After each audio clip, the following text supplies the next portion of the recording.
क़ाल rabbi इश्रह ली सदरी वयस्सिर ली अमरी वहलुल उक़दतम मिन लिसानी यफ़क़हू क़ौली। मेरे प्यारे बच्चों, मेरे नौनिहालों, पिछली क्लास में आपसे कुछ बात ऑलरेडी हो चुकी थी इस हवाले से कि अल्हम्दुलिल्लाह, अल्हम्दुलिल्लाह अल्लाह का करम है, फजल है, एहसान है कि हमने अपनी केमिस्ट्री का बेसिक सेक्शन तो खत्म कर दिया है।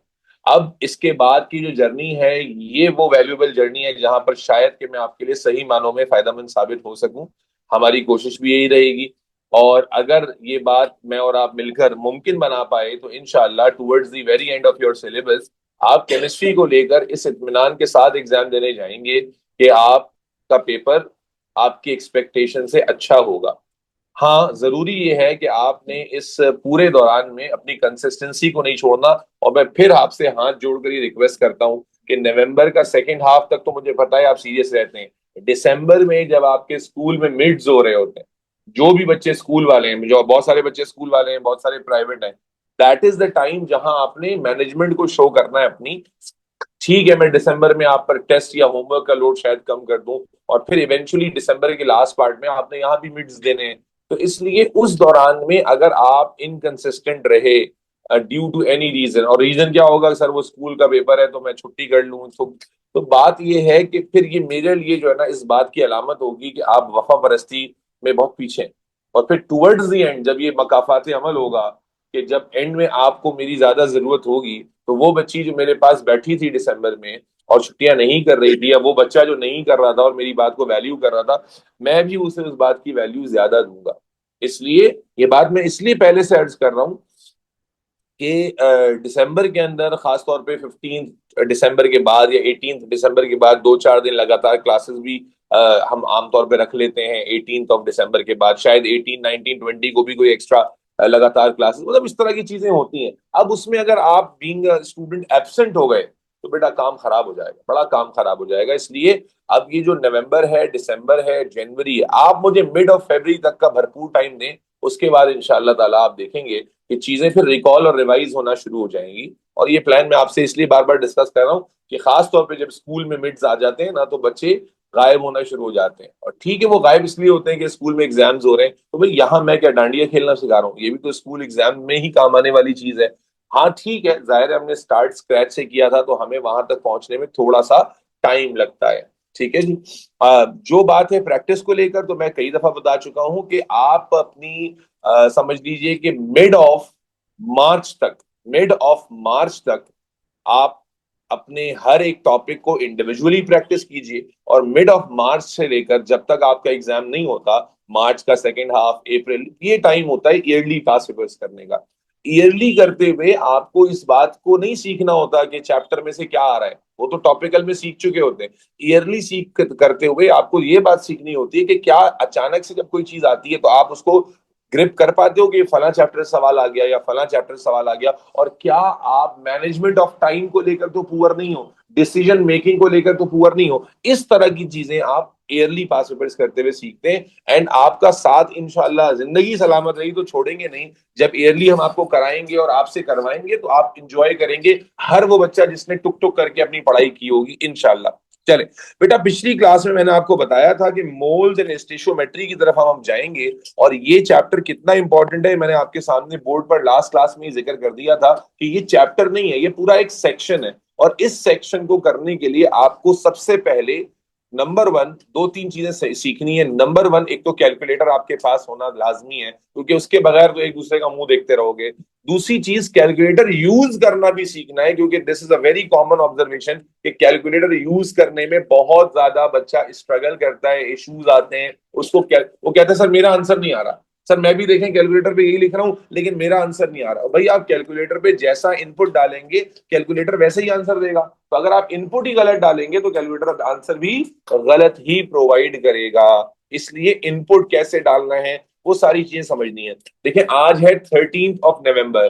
ठीक है, हमने कोशिश करनी है कि हमने आने वाले, यानी ये हफ्ता, उसके नवंबर के एंड से पहले मैं मैक्सिमम चीजें खींच दूं मोल्स में। और इसीलिए हो सकता है कि दरमियान में आपको एक आध एक्स्ट्रा क्लास के लिए भी बोला जाए, 1 1.5 घंटे की, 2 घंटे की, ताकि मैं मोल्स को ज्यादा लंबा नहीं करूंगा, हाँ लेकिन खींचूंगा बहुत ज्यादा, इस सेंस में कि प्रैक्टिस का काम बहुत ज्यादा मिलेगा। बहुत सारे बच्चे जो इस वक्त मेरे पैरेलल ग्रुप में मोल्स कर रहे हैं, कानों को हाथ लगाया हुआ है उन्होंने, क्योंकि प्रैक्टिस उन्होंने एक एक एक्सरसाइज के बाद 50 50 100 100 सवालों की प्रैक्टिस है। तो आज जब आपके चैप्टर शुरू करने जा रहे हैं और 3 हफ्ते बाद जब आप ये चैप्टर एंड करेंगे, तो तकरीबन 800 सवाल आप कर चुके होंगे अपने हाथ से। ठीक है, तो उसके लिए मेंटली अपने आप को रेडी रखिए, और हर क्लास की अटेंडेंस के लिए जरूरी है कि आप पिछली क्लास का जो है ना वो काम जरूर करके लाएं। इसी बात से मोहम्मद उमर नवाज कह रहे हैं, मैंने अभी ज्वाइन किया बेटा, अब आप देख ही रहे हैं कि हम नया टॉपिक शुरू करने जा रहे हैं, क्या पढ़ लिया है उसके बारे में एंड में बात करेंगे। अभी यहां से नया टॉपिक है, एक इंपॉर्टेंट टॉपिक है, यहां से हमारे साथ जुड़ जाओ, ठीक है बेटा। अब बेटा मैंने आपको पिछली क्लास में बताया था कि आज भी मोल्स एटीपी में सबसे ज्यादा आता है, एटीपी के अंदर 2 क्वेश्चंस मोल से रिलेटेड आते हैं, और उसके बाद फिर मेरे बच्चे थ्योरी के अंदर जो है वो मोल से रिलेटेड मल्टीपल क्वेश्चंस आते हैं, और एमसीक्यू के अंदर भी कम से कम 2 और 4 सवाल तक भी थ्योरी में मोल से पूछे जाते हैं। अब जरा टॉपिक की लिस्ट अगर आपके सामने रखूं मैं, तो टॉपिक की लिस्ट मेरे साथ बनाइएगा, इसमें टॉपिक्स काफी ज्यादा हैं, तो हम हमेशा कोशिश करते हैं कि टॉपिक की लिस्ट शुरू में बना लें, ताकि हमें बाद में परेशानी ना हो। नॉर्मली जब बच्चा कहता है कि मोल्स मुश्किल है, तो उसका रीजन 2 होते हैं, एक तो ये कि उसने सारे टॉपिक्स पढ़े हुए नहीं होते, और दूसरा अगर पढ़ा हुआ होता है तो प्रैक्टिस नहीं किया हुआ होता, and these are the 2 reason. बेटा टॉपिक स्टार्ट करेंगे सबसे पहले नंबर 1 से, please make a list with me very quickly. Relative atomic and relative molecular mass, relative atomic and relative molecular mass, यहां से हम शुरू करेंगे बेटा। टॉपिक नंबर 2 आएगा percentage composition by mass. Topic number 3 आएगा मास कॉम्पोजिशन। बेटा प्रोजेक्टर थोड़ा सा इस तरफ लेकर आए, थोड़ा सा इसको टिल्ट कर, mass composition by mass. Topic number 4 आएगा, अच्छा ये सारे टॉपिक्स जो है ना बेटा, ये समझ लीजिए कि आपके सिलेबस में बहुत ज्यादा वैल्यू एडेड टॉपिक्स हैं। यूजुअली क्या होता है, अक्सर सारे टॉपिक जो है वो आप पढ़ ही नहीं पा रहे होते हैं, that is one of the reason कि जनाबे अली आप मोल्स में स्ट्रगल करते हैं उन जगहों पर जहां आपको स्ट्रगल नहीं करना चाहिए। Mass composition by mass, then we have a topic of molecular formula, molecular and empirical formula, molecular and empirical formula. उसके बाद फिर टॉपिक नंबर 5 आ जाएगा आपके पास बेटा, मोल्स। यहां से एक्चुअली मोल्स शुरू होंगे, और इसमें आप सबसे पहले पढ़ेंगे moles without equations, mole without equations, moles without equations, और उसके बाद आ जाएगा मोल्स विद इक्वेशंस, जिनको हम स्टिशियोमेट्री कहते हैं। और फिर मोल्स विद इक्वेशन के अंदर मल्टीपल रिलेशनशिप्स आएंगे, जैसा कि मास मास रिलेशनशिप,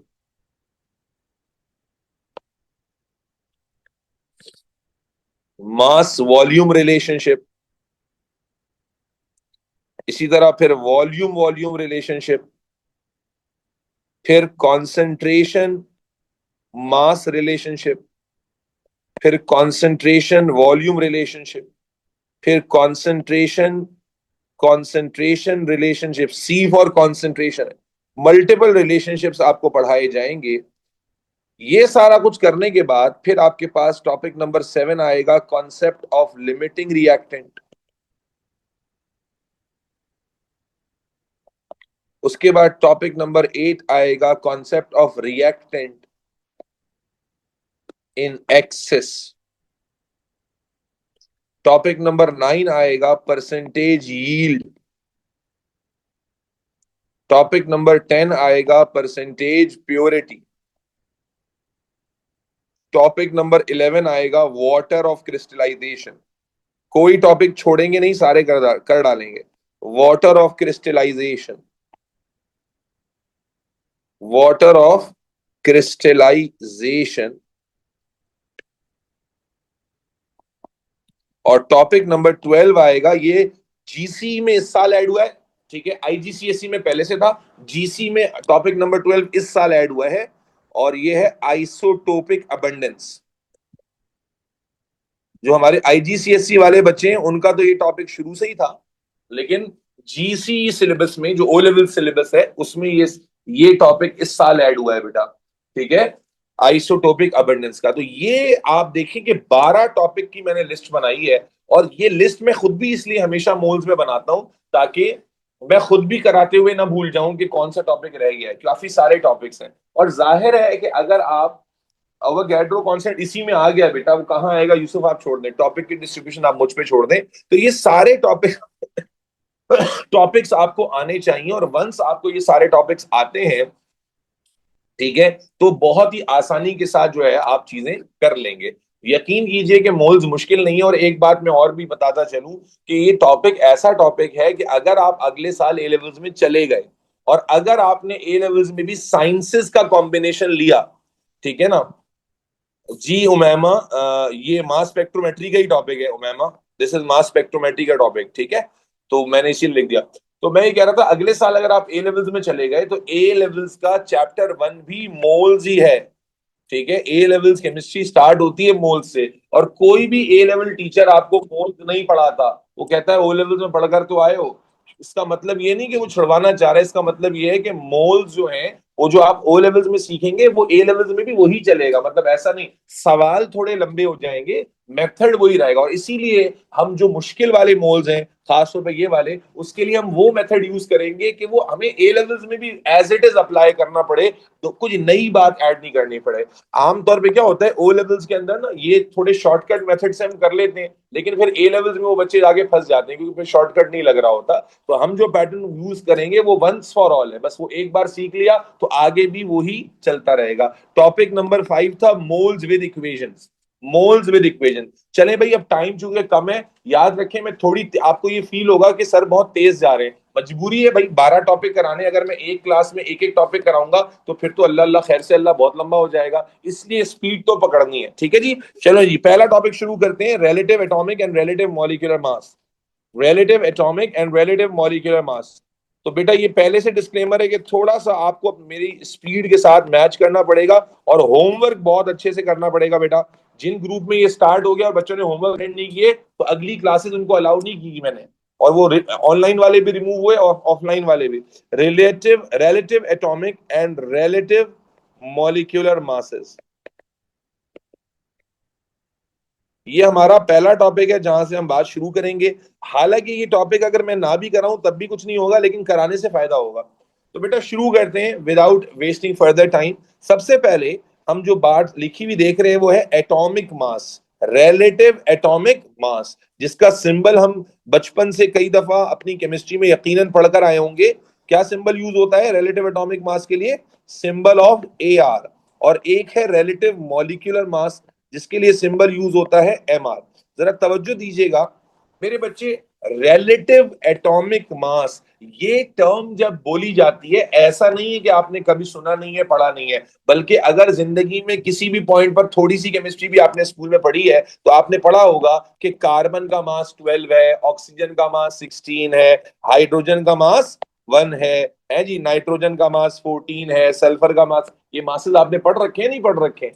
मेरे बच्चों ये मासेस हम सब ने सुन रखे होते हैं, पढ़ रखे होते हैं।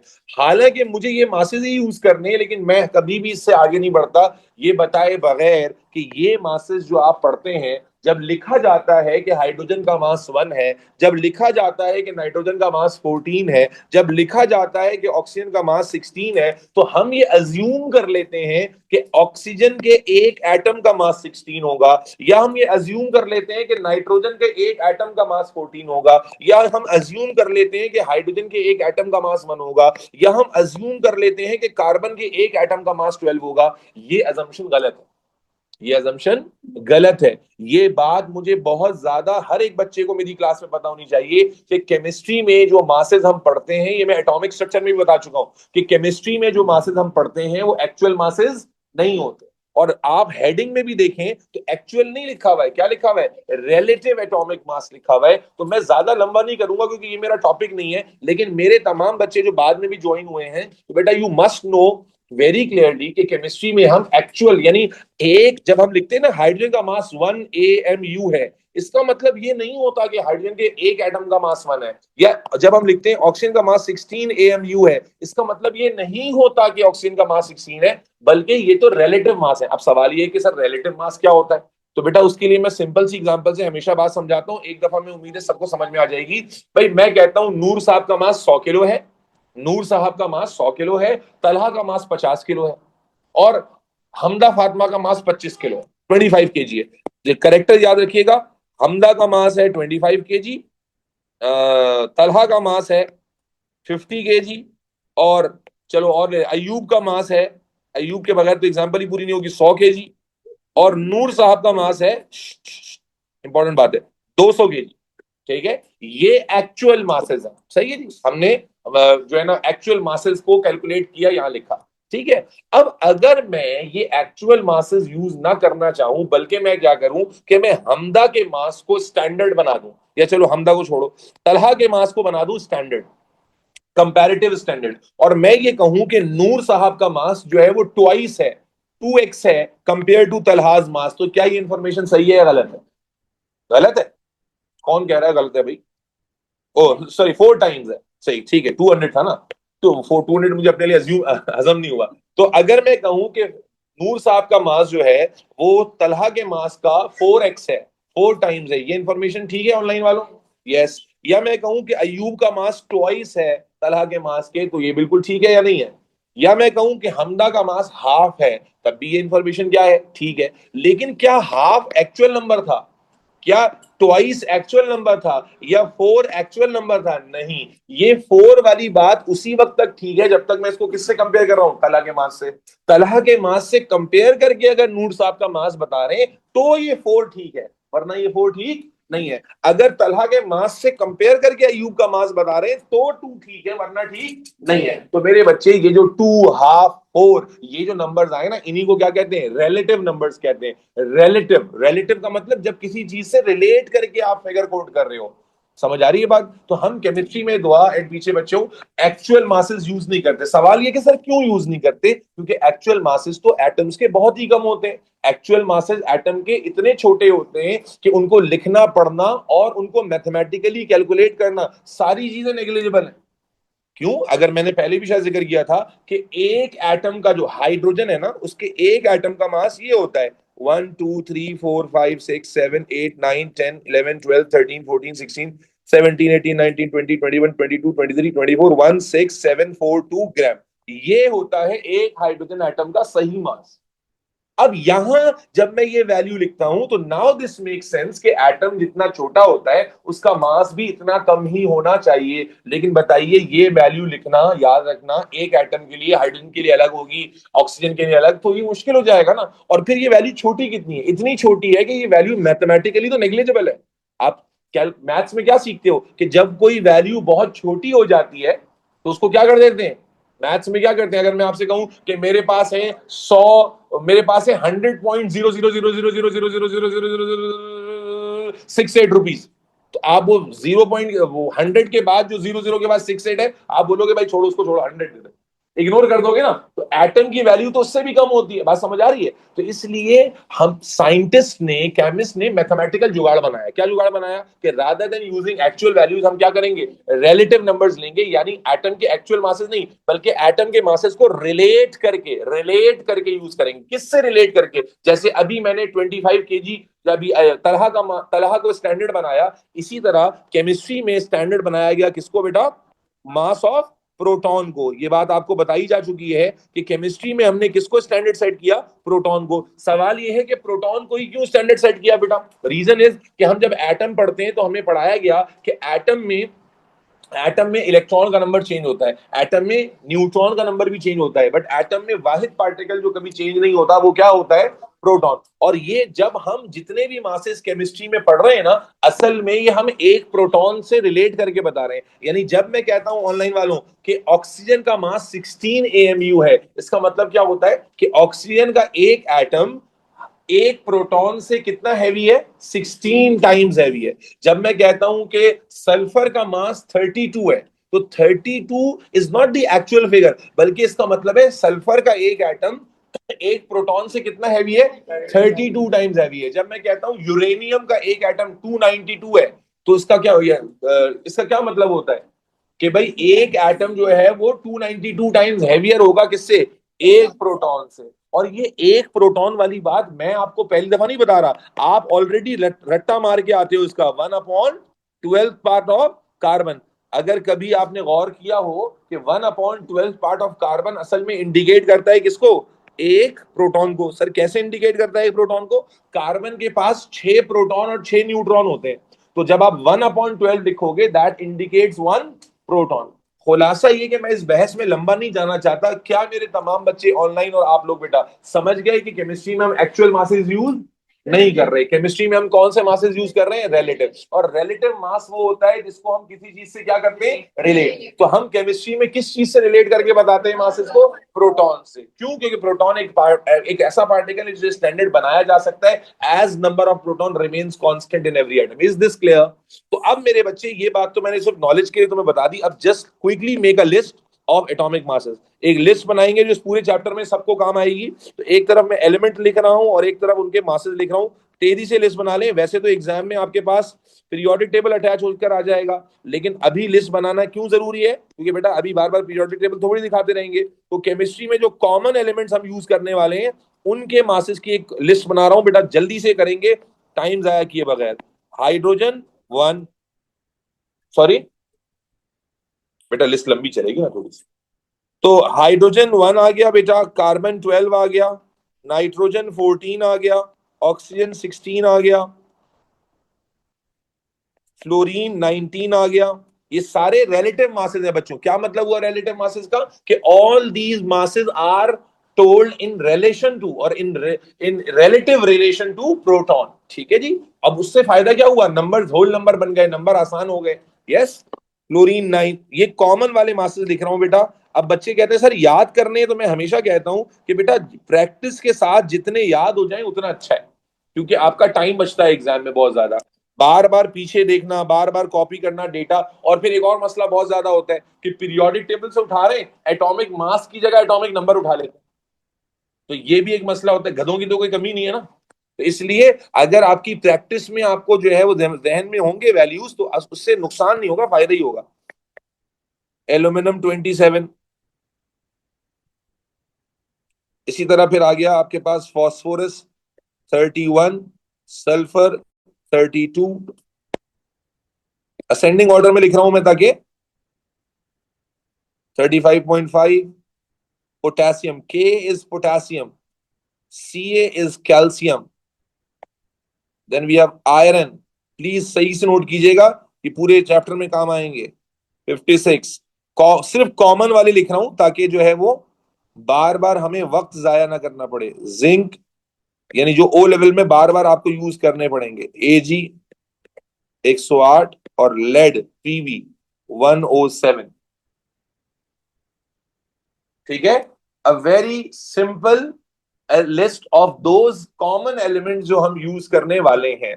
ठीक है, सॉरी, पी फॉस्फोरस है जी, पी इज फॉस्फोरस है, एफ फ्लोरीन है, एफ ई आयरन है और एफ फ्लोरीन है, सी यू कॉपर है जी हाँ, सी ए कैल्शियम है, सी यू कॉपर है बेटा।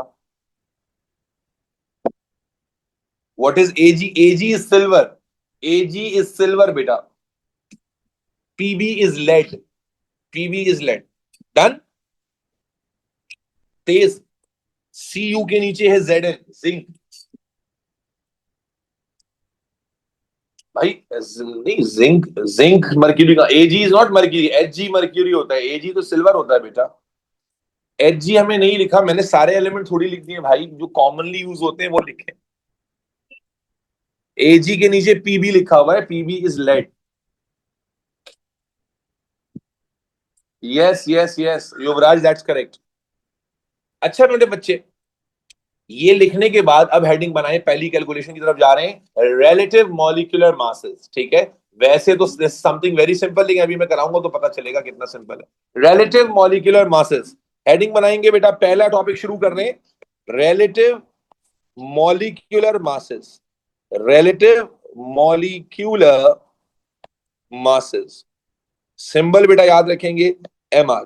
एक और बात मैं आपसे रिक्वेस्ट करूंगा कि देखें, आप पहली दफा ओ लेवल्स कर रहे हैं, लेकिन मैं पहला बैच तो नहीं पढ़ा रहा, तो I have observe that students बहुत ज्यादा सिली मिस्टेक्स करते हैं जी। आगे आ जाइए जल्दी।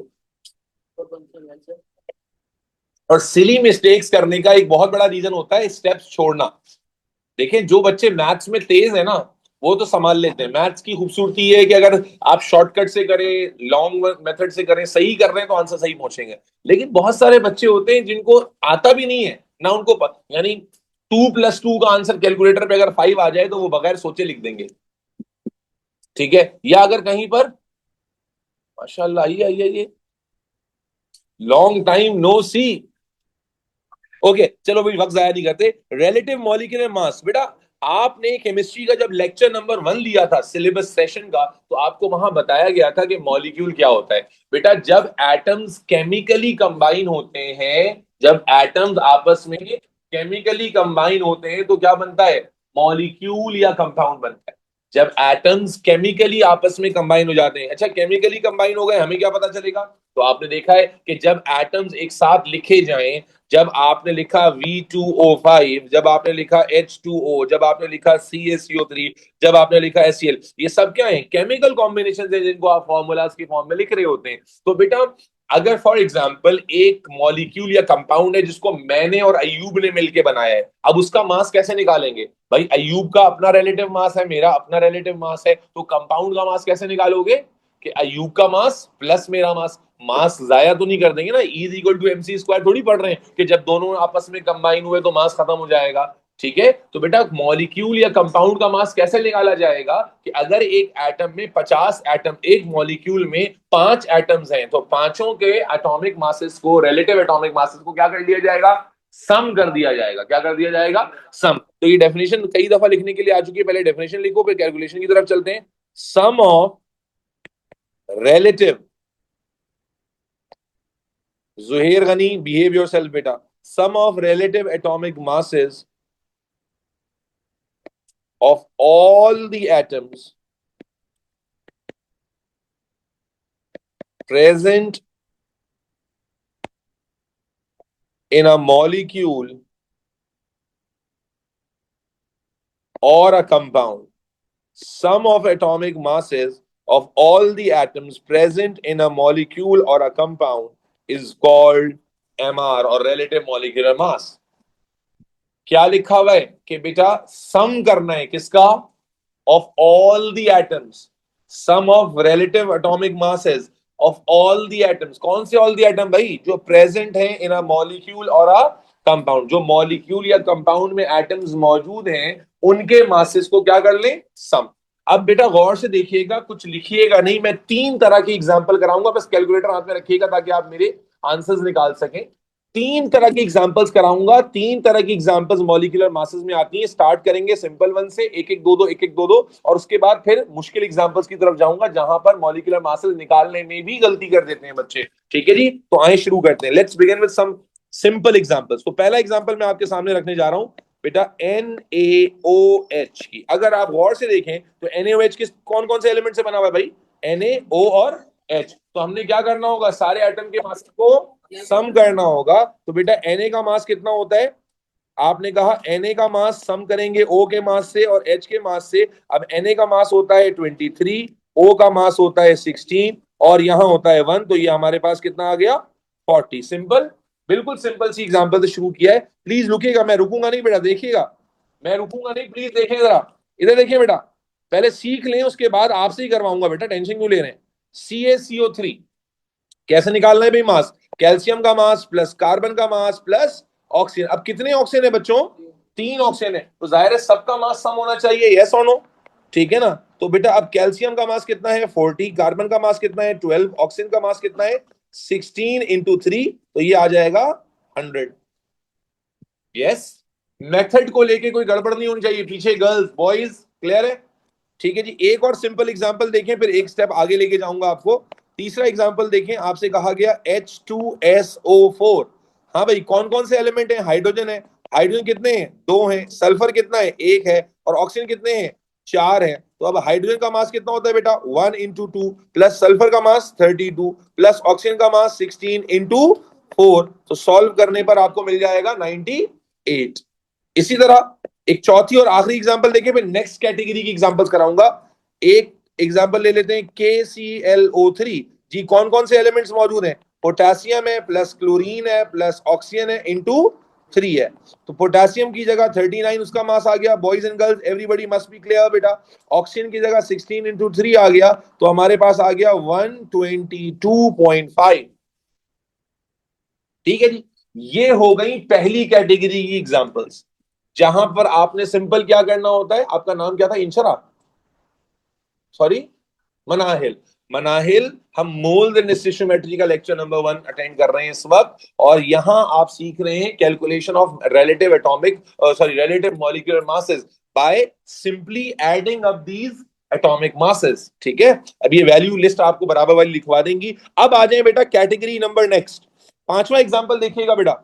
यहां पर सर आपके सामने एक नई तरह का एग्जांपल रख रहे हैं। नया तरह का मतलब जिसमें बच्चे भंड मारना शुरू होते हैं, जिसमें आ गए ब्रैकेट। अब ब्रैकेट में जो बहुत सारे बच्चे जो कमजोर होते हैं मैथ्स में, वो मिस्टेक कर देते हैं। क्या मिस्टेक करते हैं समझिएगा बेटा। क्या होगा बताइए? कैल्शियम का मास होगा, उसके बाद बेटा ब्रैकेट से पहले क्या करते हैं? मल्टीप्लाई करते हैं ना बेटा। यही नहीं करना है बेटा, यही नहीं करना है। ओहो, मैथ्स में आप ब्रैकेट से पहले क्या कर देते हो? मल्टीप्लाई। लेकिन केमिस्ट्री में हमने क्या कहा? दो एटम्स के मासेस क्या होंगे? सम। दो एटम्स के मासेस क्या होंगे? ऐड होंगे। तो यहां एक और बड़ी मिस्टेक क्या आती है, जिसने आपको करा रहे हैं कि मल्टीप्लाई लगा देते हैं। हमने शुरू में बात की कि हम ब्रैकेट में दो एटम्स के दरमियान क्या करते हैं? सम करते हैं। तो बेटा कैल्शियम का मास होगा, फिर प्लस आ जाएगा। और बेटा ये 2 फिर आपको मालूम है दोनों पर है ना, तो इसका मतलब ये हो गया कि ये ऑक्सीजन से भी मल्टीप्लाई होगा, यस, और ये हाइड्रोजन से भी मल्टीप्लाई होगा। आप चाहें तो अंदर सॉल्व करके फिर मल्टीप्लाई कर लें, नहीं तो आप सॉल्व कर। नजर आ रहा है आपको मनाइल वहां से? तो मेरे बच्चे अब कैल्शियम का मास कितना है? 40 है। ऑक्सीजन का मास 16 इंटू 2 है। फिर हाइड्रोजन का मास 1 इंटू 2 है, तो ये तकरीबन आपका 74 आ जाएगा। ठीक है, एक और एग्जांपल देखें ताकि और क्लैरिटी मिल जाए। इसी तरह की एग्जांपल्स, Al2SO4 थ्राइस। अब यहां बच्चा लेट जाता है, बोलता है अरे भाई क्या आ गया, कैलकुलेशन करनी है वो भी कैलकुलेटर पर। तो बेटा क्या होगा? एल्यूमिनियम का मास किससे मल्टीप्लाई होगा? 2 से। फिर क्या आना चाहिए बेटा? बोलो, प्लस आना चाहिए। क्या आना चाहिए? जी Yuvraj, that is true Yuvraj, plus आना चाहिए। सल्फर का मास किससे मल्टीप्लाई होगा? 3 से। और ऑक्सीजन का मास 4 से तो मल्टीप्लाई हो ही रहा है, 3 से भी मल्टीप्लाई होगा। क्यों? क्योंकि बेटा ऑक्सीजन पर बच्चों ये 4 भी है और 3 भी है, तो मेरे बच्चे 3 भी ऑक्सीजन से मल्टीप्लाई होगा, 4 भी। तो आप इसको ऑक्सीजन मल्टीप्लाई बाय 12 लिख लें, या oxygen multiply by 4 multiply by 3 लिख लें, बात एक ही है। बात समझ आ रही है शहजादे? आपसे कह रहा हूं, नाम क्या है आपका? अब्दुल रहमान। बेटा पार्टिसिपेट करो ना। एल्यूमिनियम का मास मल्टीप्लाई बाय 2, प्लस लगाना है, ब्रैकेट से पहले मल्टीप्लाई नहीं लगाना। इसीलिए रुका था मैं देखने के लिए, क्योंकि प्रैक्टिस कम होने की वजह से ये भंड। अब एमआर में भंड मार दो, पूरा सवाल गया ना आपका। अब उसके बाद आ जाओ सल्फर, तो बाहर ब्रैकेट के 3 था, तो आपने 3 से मल्टीप्लाई किया। ऑक्सीजन के बाहर 4 भी था और 3 भी था, तो ऑक्सीजन 4 से भी मल्टीप्लाई हुआ और 3 से भी हुआ। आप चाहे तो 12 लिख लें डायरेक्ट। तो बेटा सॉल्व करें, 27 into 2 plus 32 into 3 plus 16 into 4 into 3, और यहां आ जाएगा 342। क्लियर है भाई? अभी जब मैं करने के लिए दूंगा फिर देखता हूं मैं कितने सही आंसर आ रहे हैं। ब्रैकेट से पहले मल्टीप्लाई नहीं लगेगा, बल्कि क्या लगेगा बेटा? ऐड लगेगा। क्यों? क्योंकि दो एलिमेंट्स के दरमियान क्या होती है? समेशन होती है, एडिशन होती है। ये नहीं भूलना है आप। ठीक है, अब आ जाओ तीसरी और फाइनल वैरायटी, जो सबसे कम आती है, और जब आती है क्योंकि प्रैक्टिस नहीं की होती, तो मेजॉरिटी बच्चा उसमें गलती कर देता है। तो चौथी तीसरी कैटेगरी की एग्जांपल आपके सामने रखने लगा हूं। ब्रैकेट की बात समझ में आ गई है हमजा को? ठीक है, अब तीसरी कैटेगरी समझिएगा बेटा। तीसरी कैटेगरी कुछ इस तरह की आपके सामने आ जाती है कि एग्जामिनर कहता है क्वेश्चन नंबर 7। तीसरी कैटेगरी में एग्जामिनर कहता है कॉपर सल्फेट डॉट 5H2O। ये डॉट वाली कैटेगरी। अब डॉट वाली कैटेगरी में भी भंड मारते हैं, क्योंकि ये तो देखा ही नहीं होता। आए शुरू करते हैं बेटा। कॉप क्या होगा? कॉपर का मास होगा, यस प्लीज। फिर सल्फर का मास होगा, फिर ऑक्सीजन का मास इंटू 4, और डॉट की जगह क्या आएगा बेटा? बेटा यहां पर भी प्लस आएगा, मल्टीप्लाई नहीं आएगा। ये समझ गए ना कौन से गधे होते हैं जो मिस्टेक करते हैं? जिन्होंने प्रैक्टिस नहीं की होती, और ये अपने, क्योंकि अभी मैंने बताया कि दो एलिमेंट्स के दरमियान क्या आता है बेटा, प्लस आता है, सम आता है, तो डॉट की जगह मल्टीप्लाई मत लगा देना, डॉट की जगह भी क्या आएगा, प्लस आएगा। अगर मैं ये ना दिखाऊं तो खुद ब खुद बहुत सारे बच्चे मल्टीप्लाई कर बैठेंगे और पता नहीं कहां से कहां आंसर पहुंचा देंगे। अब क्या होगा बेटा, ये अच्छा एक और बात समझ लो, ये 5H2 नहीं है, ये क्या है, 5H2O है, ये 5 वाटर हैं। तो बेटा मेरा बच्चा 5 लिखकर फिर ब्रैकेट में आप वाटर को सॉल्व कर ले। वैसे वाटर बहुत रिपीट होता है, याद रखें वाटर का मास 18 होता है, तो आसानी हो जाएगी। नहीं याद रखें तो पूरा सॉल्व कर लें। कॉपर का मास कितना आ गया, 63.5, प्लस सल्फर का मास 32, प्लस ऑक्सीजन का मास 16 × 4। अच्छा एक और वेराइटी का बच्चा मुझे इस सेशन में मिला, मतलब हर सेशन में एक और बच्चा ऐसा मिल जाए माशाल्लाह, उसने पता है क्या किया, माशाल्लाह अल्लाह नजरे बस से बचाए, बच्चे को 16 × 4 करके 5 उसमें ऐड कर दिया। और उसके बाद फिर कह रहा सर आंसर नहीं आ रहा सर, मैं भी यही कर रहा हूं लेकिन आंसर नहीं आ रहा। क्या किया था बच्चे ने, ये इसी सवाल में कि जनाब 16 × 4 करके उसमें +5 ऐड कर दिया माशाल्लाह। तो फिर बेटा अगर ऐसी खतरनाक मैथ्स आप कर रहे हैं फिर अल्लाह ही आपको बचा सकता है, कोई हल नहीं है। क्या आंसर आ रहा है बेटे, 249.5। अच्छा भाई एक और सवाल देखिए इसी तरह का, एक और सवाल दोनों का मिक्सचर कर लेते हैं, ठीक है। आपके सामने एक और सवाल लिखने जाते हैं बेटा। ओके, के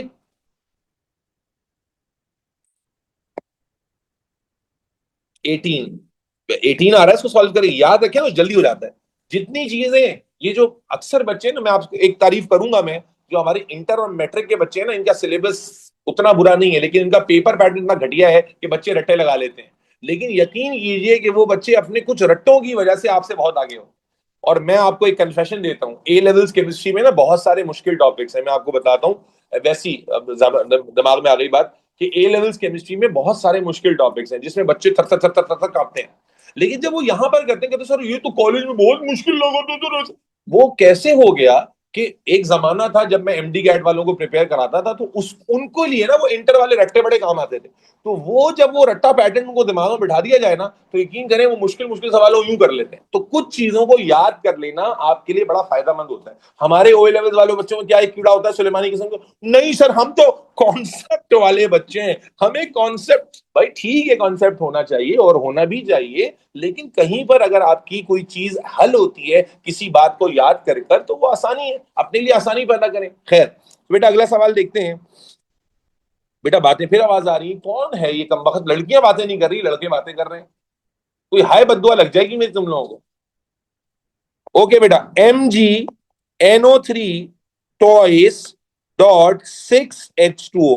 अब देखो इसमें सर ने ब्रैकेट भी डाल दिया और सर ने इसके अंदर जो है वो डॉट भी डाल दिया। शुरू करें, इक्वेशन बनाए, Mg फिर क्या आ जाएगा बेटा बोलो, प्लस नाइट्रोजन का मास इंटू 2, ऑक्सीजन का मास किससे मल्टीप्लाई होगा बेटा, डायरेक्ट 6 कर दिया मैंने, 3 × 2 6 कर दिया। फिर डॉट की जगह क्या आएगा बेटा, प्लस आ जाएगा, फिर 6 आ जाएगा, H × 2 और फिर O। ठीक है, ये मैं सिर्फ आपको दिखाने के लिए इक्वेशन बना रहा हूं, और अगर आप अपने लिए फ्लुएंसी चाहते हैं तो कोशिश कर लें, ऐसी कर लें। फिर ये आ गया 14 × 2 प्लस 16 × 6 प्लस 6। अब देखो चूंकि मुझे वाटर का मास याद है तो इसलिए मैं डायरेक्टली 18 जो है ना पुट करूंगा, सॉल्व करूंगा। जी बेटा आंसर बताएंगे, सबका आंसर आ रहा है यही, क्या आ रहा है भाई, 256। अच्छा मजे की बात ये देखो, अभी मेरे साथ कर रहे हो सबके आंसर ठीक आ रहे हैं, अभी मैं तुम लोगों से करवाऊंगा, अभी देखना आंसर अलग अलग आना शुरू हो जाएंगे। ये अजीब सी एक जादुई करामत अभी सादिर होगी कि सबके आंसर में आधों के आंसर कुछ आ रहे होंगे, आधों के कुछ आ रहे होंगे। हालांकि अच्छा जी Momuni the unit is AMU, atomic mass और मॉलिक्यूलर मास का यूनिट AMU होता है, और इसको कहते हैं atomic mass unit, AMU, AMU। ठीक है, चले भाई, अब चूंकि आप समझ गए तीनों तरह की वैरायटी, अब मैं आपके सामने 5 एग्जांपल रख रहा हूं, बाकी होमवर्क होंगी। 5 एग्जांपल रख रहा हूं, फटाफट से करें फिर नेक्स्ट टॉपिक पे चलेंगे, ठीक है। 5 एग्जांपल रख रहा हूं और तकरीबन 60 एग्जांपल आप कल के होमवर्क लेके जाएंगे, ठीक है। चले जी, 60 चले जी, 5 एग्जांपल देख रहा हूं बेटा। क्वेश्चन नंबर 9 करते जाएंगे तेजी से। CA बेटा लिख के करें, वरना ऑनलाइन वाले तो बचे में अल्लाह के हुक्म से, आप लोगों का तो मैं सारा काम पहले हो जाएगा ना, फिर काम फटेगा आपका पूरा। मोल्स के चैप्टर में बहुत ज्यादा बच्चों का काम जो है ना वो खराब कर दिया जाता है जब वो ज्यादा शॉर्टकट के चक्कर में होते हैं।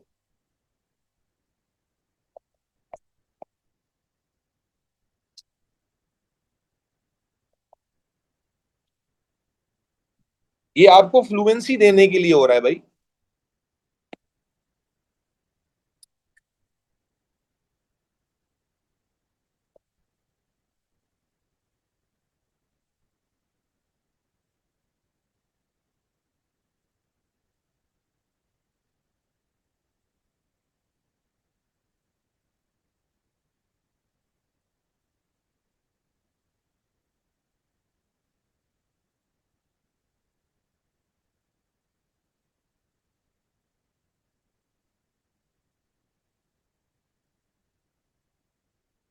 चले जी, 5 एग्जाम्पल बस रखी है मैंने, ज्यादा अभी आपको नहीं दी है।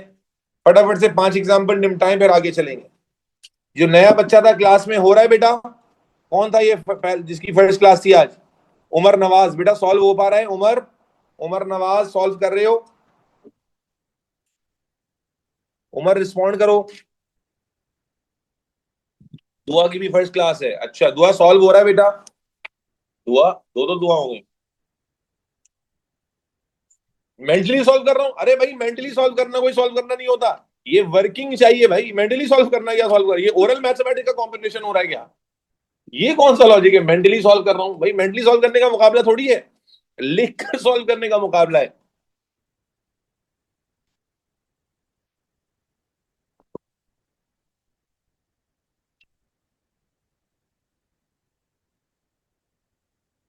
अब देखो आंसर आएगा, मेहरीन का आंसर 10 का आ रहा है 121, फातिमा का आ रहा है 245।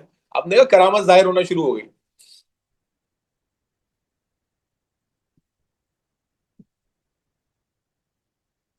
वो देखो, एक का 10 का आ रहा है 121, एक का 310 आ रहा है।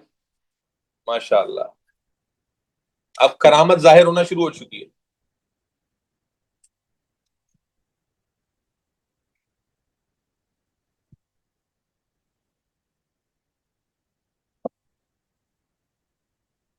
बेटा स्पीड पकड़ के रखो पीछे बच्ची। बेटा बहन वैल्यूज दिखा देना उसको, छप मोबाइल से पिक्चर ले लो बेटा।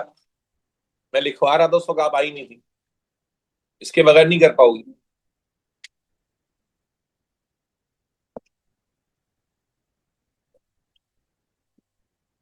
जी आंसर्स बताएंगे? हो गए? क्या? तेज काम करो ना बहन। मैक्सिमम 15 से 20 सेकंड लगने चाहिए, इससे ज्यादा टाइम नहीं लगना चाहिए। 1 मिनट का काम है 5 सवाल का।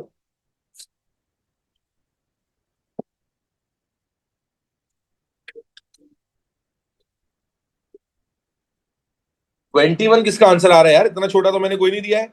अब्दुल हादी 21 किसका आ गया आंसर? 1221 तो किसी का भी नहीं आना चाहिए। किसका आ रहा है 1221? 121 लिख रहा है, फिर 1221 लिख रहा है, फिर क्या लिख रहा है भाई?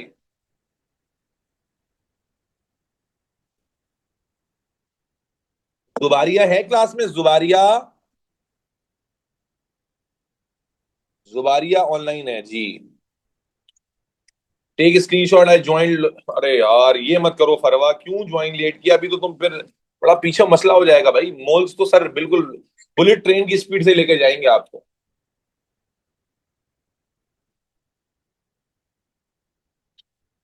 आंसर बताओ भाई, 1 2 9 से बताओ। 9 का आंसर क्या आ रहा था? 310। अब देखो पहला आंसर लगा गया, आगे 10 का क्या आ रहा था? 121। 11 का 242। और अभी आगे देखता हूं मैं। और इसका 12 का 178। देखो आंसर मिसमैच क्यों हो रहे हैं? लास्ट वन का, लास्ट वन हमदा फातिमा। क्यों कैलकुलेटर नहीं है? फिर क्यों नहीं कर रही? हाँ, 24H2 है जी। 948। अब जिनके ये आंसर नहीं आ रहे हैं वो खुदा के लिए रीचेक करें, और ये भी सोचें कि कैलकुलेटर भी आपका, वैल्यूज भी आपकी, लेकिन आंसर क्यों नहीं आ रहा।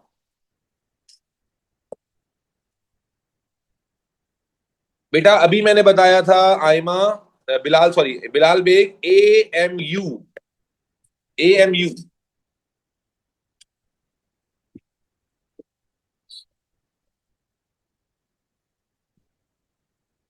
अजान के बाद नेक्स्ट टॉपिक पे चलते हैं।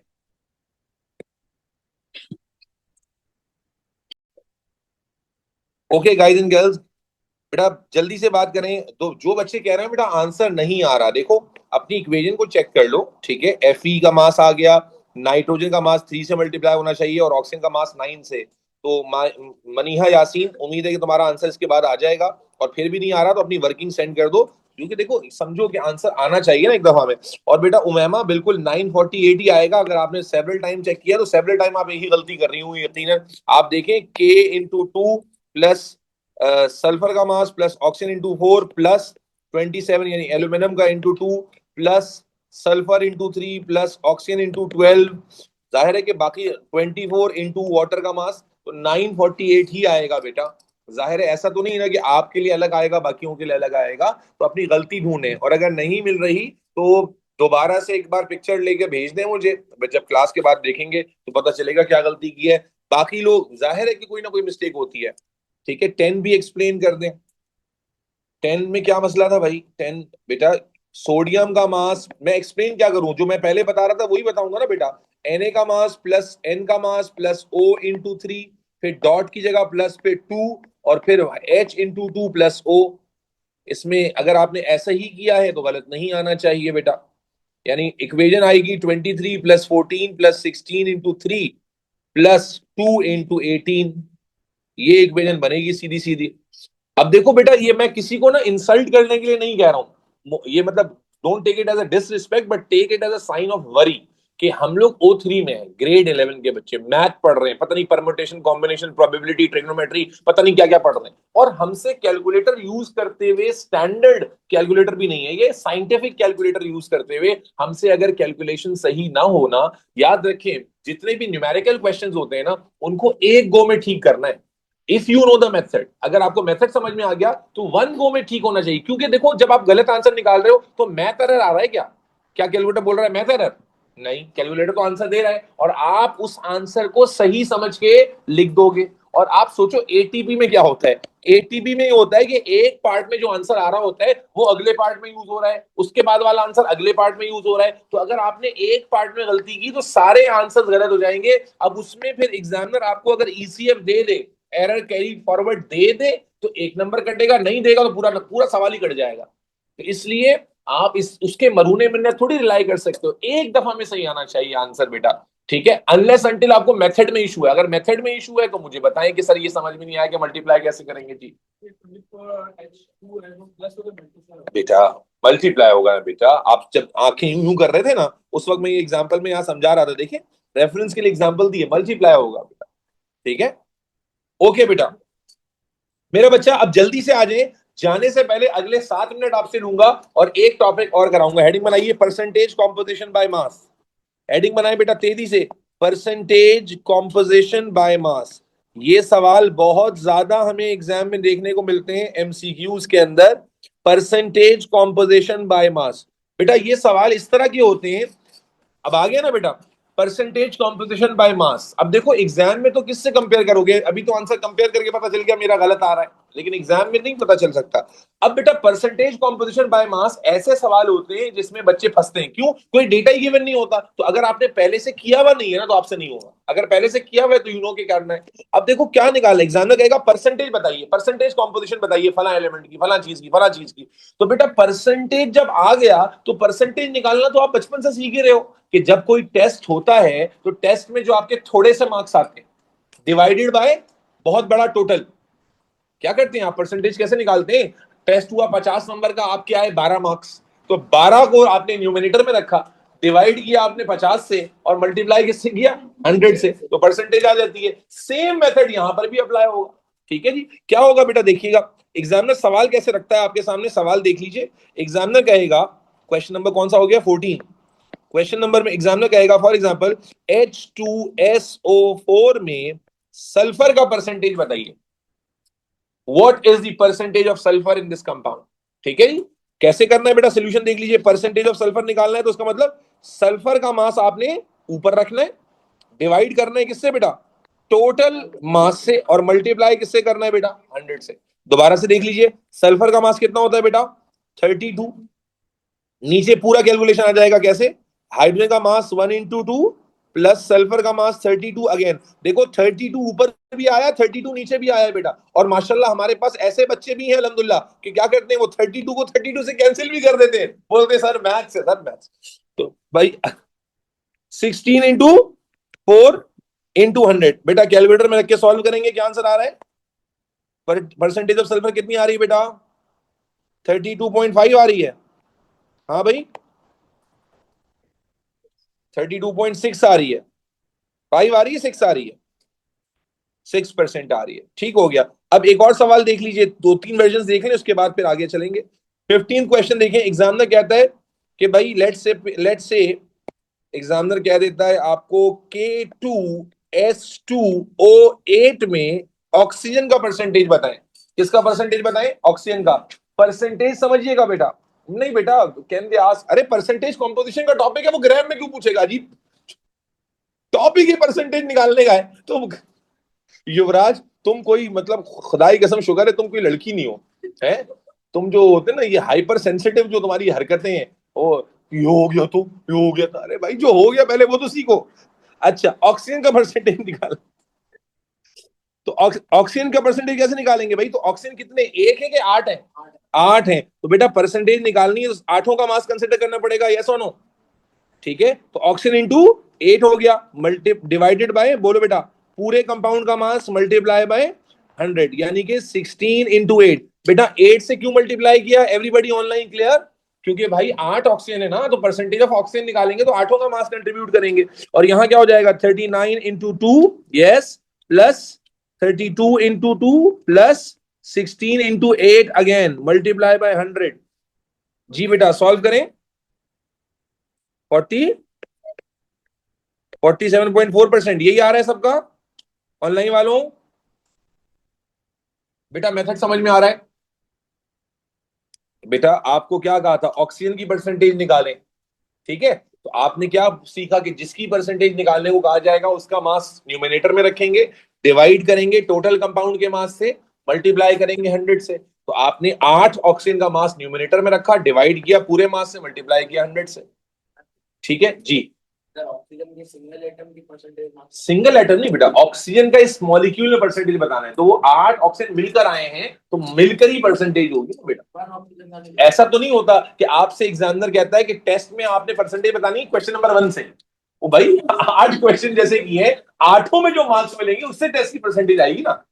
ठीक है, तो एक एलिमेंट का नहीं है। अच्छा बेटा एक तीसरा एग्जांपल आपके सामने रख रहा हूं और उसके बाद फिर आप खुद से कोई भी क्वेश्चन कर सकेंगे। एग्जांपल आ गई आपके पास, क्वेश्चन नंबर 16।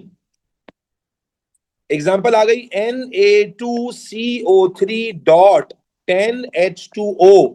अब भाई डॉट 10H2O में एग्जामिनर कहता है वाटर की परसेंटेज बताइए, किसकी परसेंटेज बताइए, वाटर की। तो भाई इसमें कोई अलग से रूल थोड़ी लगेगा, क्या होगा बेटा, अगर परसेंटेज ऑफ वाटर पूछी है तो कितने वाटर है इस कंपाउंड में गर्ल्स एंड बॉयज, 10 वाटर है, तो 10 के 10 वाटर का मास आप कहां ले लोगे, न्यूमिनेटर में ले लोगे, ऐसा नो, डिवाइडेड बाय, बोलो भाई, टोटल कंपाउंड का मास। टोटल कंपाउंड का मास का मतलब Na का मास मल्टीप्लाई बाय 2 प्लस कार्बन का मास प्लस ऑक्सीजन का मास multiply by 3 plus 10 into water, yes, multiply by 100। अब वाटर का मास कितना बताया था मैंने, 80, तो ये ऊपर 180 आ जाएगा। 23 into 2 plus 12 plus 16 into 3 into 180, sorry not into, plus 180। आप बात समझ रहे बेटा, नहीं समझ रहे, इक्वेशन सॉल्व कर रहे हैं भाई गाइस एंड गर्ल्स। ऊपर वाटर के 10 वाटर का मास ले लिया, बात समझ आई मनाहिल, और नीचे टोटल कंपाउंड। अब सॉल्व करें बेटा, आंसर बताएंगे, सॉल्व करके परसेंटेज ऑफ वाटर कितनी आ रही है, कौन बता रहा है मुझे, अमन पलवशा बता रही है 62.9 आ रही है, क्या बात है अमन पलवशा, वाह वाह वाह वाह वाह, 62.9%, 629।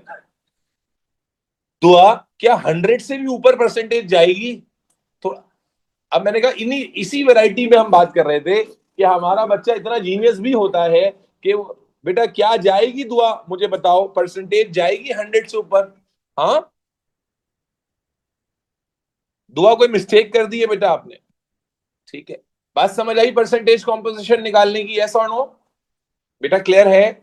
अभी के लिए इतना ही। इंशाल्लाह ताला जहन में रखेंगे, हो सकता है कि सैटरडे या संडे में कोई एक्स्ट्रा क्लास अनाउंस हो, तो अगर होती है तो आपको एक दिन पहले बताया जाएगा। मिस नहीं कीजिएगा, क्योंकि अगर हुई तो 2 घंटे की होगी, और 2 घंटे की होगी तो मतलब है ठीक ठाक कंटेंट आप कवर करेंगे। अपना बहुत सारा ख्याल रखें। नमाज का टाइम भी जा रहा है, नमाज पढ़ के। हाँ जी, होमवर्क आपके ग्रुप पे आएगा। होमवर्क आपके ग्रुप पे आएगा, तो इसलिए होमवर्क आपने लाजमी करना है बेटा। देखो, अगर सुबह की टाइमिंग बैठ गई तो फिजिकल हो जाएगी, और अगर रात की टाइमिंग बैठी तो ऑनलाइन होगी।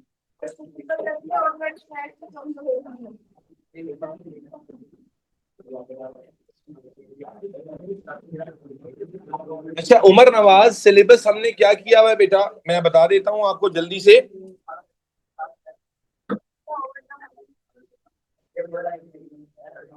बेटा उमर, अगर आप मेरी आवाज सुन रहे हैं, उमर, तो ये बेसिक केमिस्ट्री का सेक्शन था जो हमने बनाया हुआ था, उमर नवाज एंड दुआ। ये पूरा सेक्शन हमने अभी कंप्लीट कर लिया, ठीक है बेटा?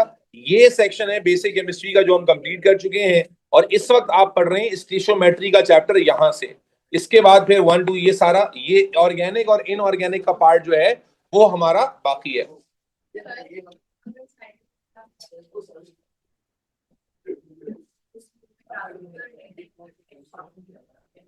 यार ये 5 दिन तो बुलाते हैं स्कूल में अब, और क्या बुला? हाँ, नहीं तो 6 दिन बुलाते हैं, इतना इतनी पढ़ाई हो लेवल्स में, इतनी पढ़ाई हो लेवल्स में। ये टाइम पे डिपेंड करता है। अगर मॉर्निंग का टाइम हुआ तो फिजिकल कर लेंगे, इवनिंग का टाइम हुआ और रात का टाइम हुआ तो भाई दो ही पॉसिबल स्लॉट्स हैं, या तो मॉर्निंग में 10 से 12 होगी, या इवनिंग में 10 से 12 होगी। शायद संडे को हो जाए। हाँ ठीक है, तो मैं ये तो कह ही नहीं रहा कि आप आए लाजमी, आपको लगता है कि इंपॉर्टेंट है तो आ जाइएगा, लगता है कि इंपॉर्टेंट नहीं है तो मत आइएगा। हाँ तो बस ठीक है ना, कोई जबरदस्ती तो है ही नहीं। मोल्स कर लिया साथ साथ तो फायदा है ना, मोल्स कर लिया तो फायदा है। संडे मेरी क्लास होती है मनिया यासीन, मेरी भी होती है मनिया। चलो भाई नमाज पढ़ना। हाँ जी, देख रहा हूँ मैं, जो ज्यादा स्कूल को इंपॉर्टेंस दे रहा है एंड में मैं इसको ठेंगा दिखाऊंगा फिर।